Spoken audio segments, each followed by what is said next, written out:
Before the Los Angeles Lakers, who were in the Western Conference Finals last year, beat the Los Angeles Clippers January 7th, they had lost 9 of their last 11, finding themselves battling to just be in that dreaded play-in tournament that LeBron James hates so much. It's hard to believe that right now a world exists where this team could potentially not only miss the playoffs, but miss the play-in tournament altogether. This has to be mind-boggling if you're a LeBron James or a Los Angeles Lakers fan, because again, your team was just in the Western Conference Finals trying to outduel the Joker. In fact, the Lakers had been performing so poorly that LeBron wasn't even hiding his disdain for the Lakers' poor stretch of hoops, basically calling his squad terrible.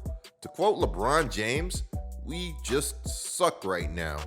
This quote would only come after LeBron James also said earlier this season that the Lakers haven't been where they've wanted to be, not being able to compete against the top teams in the NBA. Imagine hearing this from your best player as your team is struggling, and then looking over to your head coach and expecting him to have some sort of explanation for said struggles, only for him to say that your team, which has been relatively healthy, just hasn't been healthy enough, and that you guys missing rotational pieces is bigger than a team like Miami missing a big dog like Jimmy Butler, so that pretty much makes all of your struggles okay. This will probably leave you having some doubts about your team, or at the very least, your coach. Even if what Ham said would be true, the reason that it would be true is because Spoelstra is an unbelievable coach. This man just got a historic $120 million extension for a reason. I can't lie to you guys, I was really shocked that Ham said something like this. You should never want to give yourself or your team a get out of jail free card just because they haven't been playing up to expectations. There are other teams and coaches out there who not only have the ability to play well when their roster is experiencing turbulence, but they embrace the next man up approach altogether. To quote Bam Adebayo, Spo is never going to lower himself to blame guys being out on why he's not winning. That's just not Spo. You have 15 guys on the roster for a reason. While Darvin Ham has understandably been the target of a ton of criticism, making a lot of questionable moves, I did think that he coached a solid game against the Clippers, which is promising. But will winning a handful of games like the one I just referenced be enough to win over the players on the roster? Because according to reports, a lot of players haven't exactly been loving the Darvin Ham experience. Apparently, the Lakers have had a ton of agents calling their front office to express their frustrations with their clients not getting the right opportunities. Guys, what has been going on in Los Angeles has been an absolute mess, which makes this massive update about the Lakers' next move all the more interesting. But first, today's sponsor is PrizePicks, the guys who have been making sure that we have been staying entertained. Guys, I've been having so much fun on PrizePicks, and with the NFL playoffs finally arriving, you know that we have to lock in and take full advantage of the fact that we can 100 times our money from just a single PrizePicks entry. Guys, let me know what you think of the entries that I've been putting in, which if you want to see what I'm entering daily, just make sure to follow me on IG, as I'm going to be posting entries to my story just about every day. Now, if you want to make the most of your time on PrizePicks, make sure that you use code COOP so that you could get your first deposit doubled for up to $100. Thank you, PrizePicks, for coming through and sponsoring another banger. So unfortunately for Darvin Ham, the organizational issues with him fall a bit deeper than just some players on the team feeling like they're not getting the right opportunity to shine. According to Jacob Fisher, who has been doing some fantastic work, there's a lot of chatter from people around the organization that Darvin Ham is not the guy that's going to be able to get them over the hump. As if that part of the report wasn't bad enough, this report would finish by saying that the noise is very loud and that there are a lot of people who are very frustrated. The Lakers have to be the NBA's greatest reality show, because it feels like there's never a dull moment with this franchise. So while you have Darvin Ham out here seemingly coaching for his job, by the way, you have LeBron James on the other side of things, ironically showing his boy Ty Lue a ton of love, saying this: "They look great. You said the James Harden Clippers? Nah, it's the T. Lue Clippers. It doesn't take T. Lue long to get it right. It took 5 games and they've been cooking since. Let's run that back. It doesn't take T. Lue long to get it right. It took 5 games and they've been cooking since." I don't know what it is, but something tells me that LeBron James still wishes that Ty Lue to the Lakers never fell through. And with the way that things have gone for the Lakers early this season, I can't really blame him. Fortunately for Ham, even if LeBron were to want him fired, at least according to Sam Amick, Ham has the blessing of Genie Bust, meaning that as of right now, his job is safe. This brings us to our next topic. If Ham's job is safe, then what move, if any, are the Los Angeles Lakers going to try to make in an effort to turn themselves into a true contender? If you guys are subscribed to my channel, then you probably saw my last Lakers video, but in case you didn't or you aren't subscribed, in that video we talked about the possibility of the Los Angeles Lakers getting Zach LaVine or DeJounte Murray.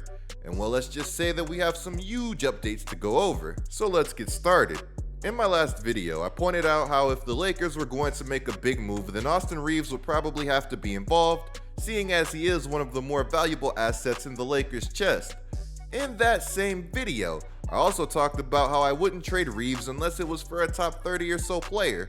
And check it out, the Lakers feel the same way, as they have no interest in trading Austin Reaves. Now, as I've said before, the Lakers having no interest in doing something like trading Reaves doesn't mean that they won't.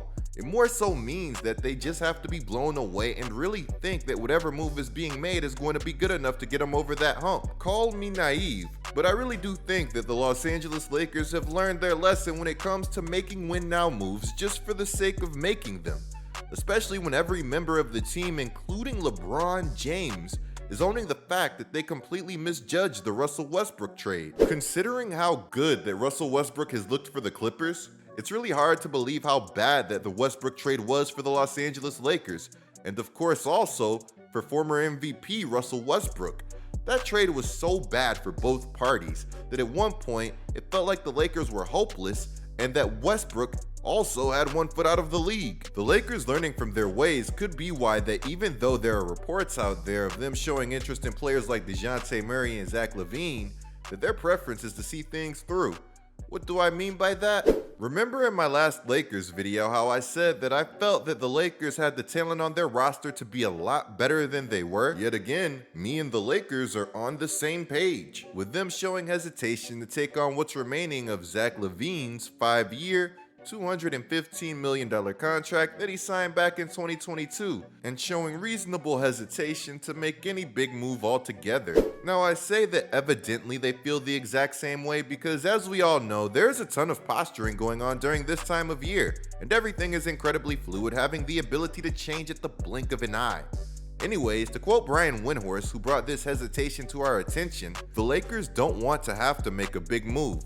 They prefer to retain their depth in the one last first rounder that they're allowed to trade. They believe in the formula that they have, which is a cadre of long defenders supporting future Hall of Famers. What stands out to me from what Brian Windhorst said is that the Lakers don't want to have to make a big move, which makes me wonder what small moves that the Lakers might have in mind, while also bringing me back to what I said earlier about Reaves. Just because this team doesn't want to do something, again, that doesn't mean that they won't if the right deal arrives at their doorstep. As Sam Amick notes, at the end of the day, a move may just end up being necessary. And if there's one thing that I've learned from following this team, it's never to count out Pelinka. Personally, I'm still in awe that he was able to pull off all of those moves ahead of last season's trade deadline. I think that some of us don't give Pelinka enough props for what he was able to get himself out of. I mean, just look at what Pelinka sent out, and then look at what he got back. I'm surprised that they didn't arrest this man for robbery after this. Now, luckily for the Lakers, there are some pretty decent options on the trade market who could definitely improve this team,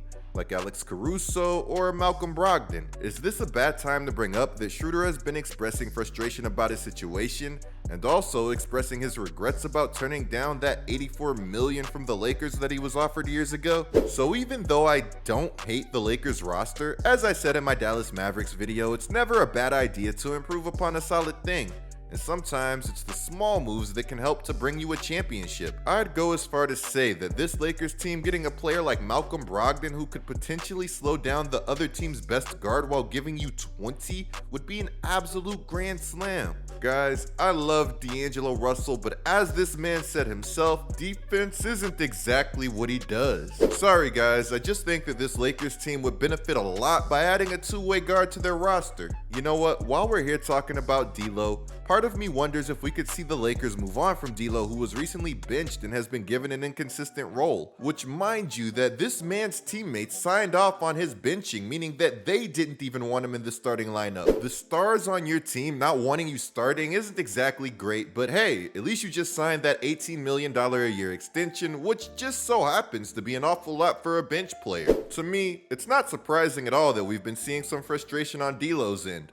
At this point in time, I imagine that one of two things happens to him. He either returns to the starting lineup or he gets traded. To me, D'Lo has been very important to this squad, but if you don't value him as such, then you have to find a reasonable trade for him, as hard as that may be. I say this because finding a solution to the D'Lo situation might not be easy. He's currently not valued around the league, and Ham hasn't exactly been doing this man any favors. Now, I know that a lot of you guys thought that I wouldn't touch on the fact that the Lakers need a backup big, so I'm going to remind some of you that this is something that I was rooting for them to get even after the team signed Jackson Hayes this offseason. Even with Christian Wood looking really good as of late, here's to hoping that the Lakers finally do add some depth at the big man position ahead of the trade deadline. In the comments below, let me know what you would do if you were the Los Angeles Lakers.